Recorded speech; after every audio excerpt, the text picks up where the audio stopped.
కట్టిస్తున్న 10 ఏళ్లలో 20 లక్షల ఇందిరమ్మ ఇండ్లు పేదవాళ్లకు కట్టించి ఉండే అవకాశం ఉండే డబుల్ బెడ్రూమ్ ఇండ్ల పేరు మీద పేదల్ని దగా చేసిండు తప్ప ఏ ఒక్కరికి కూడా ఇల్లు ఇవ్వలే.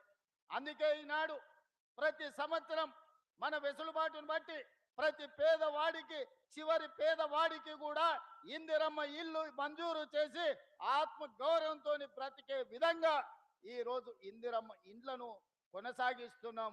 రాజశేఖర రెడ్డి గారు ప్రవేశపెట్టిన ఇందిరమ్మ ఇండ్ల పథకాన్ని ఈనాడు మన ప్రభుత్వం కొనసాగిస్తుంది.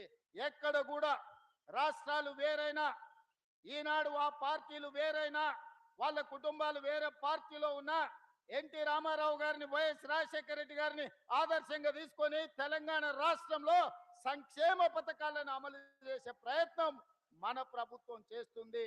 అది అమలు చేయడానికి నా సహచర మంత్రివర్గ మిత్రులందరూ ఇవాళ మనకు సహకరిస్తున్నారు. మిత్రులారా, 2 సంవత్సరాలు పూర్తి చేసుకున్నాం. ఈ మధ్యనే 5 సంవత్సరాల కోసం ఎన్నికైన ప్రభుత్వాన్ని మొదటి సంవత్సరం పూర్తి కాక ముందు నుంచే ఒక పక్కన శుక్రాచార్యుడు, ఇంకొక పక్కన మారీచుడు, సుబాహుడు బయలుదేరిండ్రు మీరు దిగాల్సిందే అని. శుక్రాచార్యుడి గురించి, మారీచుడి గురించి నాకంటే రామాయణం తెలిసిన మీకే ఎక్కువ తెలుసు. ఆనాడు పురాణాలలో దేవతలు యజ్ఞాలు యాగాలు చేస్తుంటే వాటిని భగ్నం చెయ్యాలి, సామాన్య ప్రజలకు మేలు కోసం ఆనాడు దేవతలు యాగాలు చేస్తుంటే పేదలకు మేలు జరగొద్దు అని ఆ యాగాలను భగ్నం చేసే పని మీద రాక్షసుల కులగురువు, బ్రహ్మ రాక్షసుల కులగురువు బకాసురుడు లాంటి వాళ్ళను, మారీచుడు లాంటి వాళ్ళను, రావణాసురుడు లాంటి వాళ్ళకు కులగురువు ఎవడంటే శుక్రాచార్యుడు. భూ బకాసురులకు, ఈరోజు భూ కబ్జాదారులకు, ఈరోజు హత్యలు చేసేటోళ్లకు, ఆక్రమించుకునేటోళ్లకు అధికారాన్ని అడ్డం పెట్టుకొని తెలంగాణ రాష్ట్రాన్ని దోసుకునేటోళ్ళకు కూడా ఒక శుక్రాచార్యుడు రాక్షస కులగురువు ఉన్నాడు. ఎక్కడున్నాడా? ఎర్రవల్లి ఫామ్ హౌజ్లో ఉన్నాడు.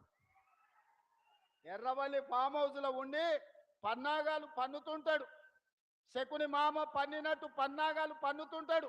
దుర్యోధన వంశాన్ని ఎంబడి పెట్టుకొని ఏదో రకంగా ఈరోజు కుట్రల కుతంత్రాలతోని ప్రజా పాలనను, పేదల ప్రభుత్వాన్ని పడగొట్టాలని ఆలోచన.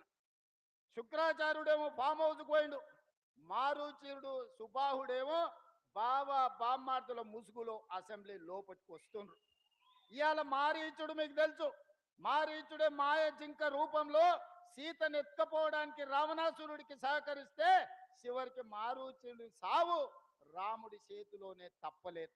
అట్లనే ఈనాడు ఈ ప్రభుత్వాన్ని బట్టగాల్చి మీదెయ్యాలి, ఈ ప్రభుత్వాన్ని బదనాము చెయ్యాలి అని అడ్డగోలుగా ప్రచారాలు ఈరోజు చేసే ప్రయత్నము మారీచుడు సుబాహుడు చేస్తున్నారు.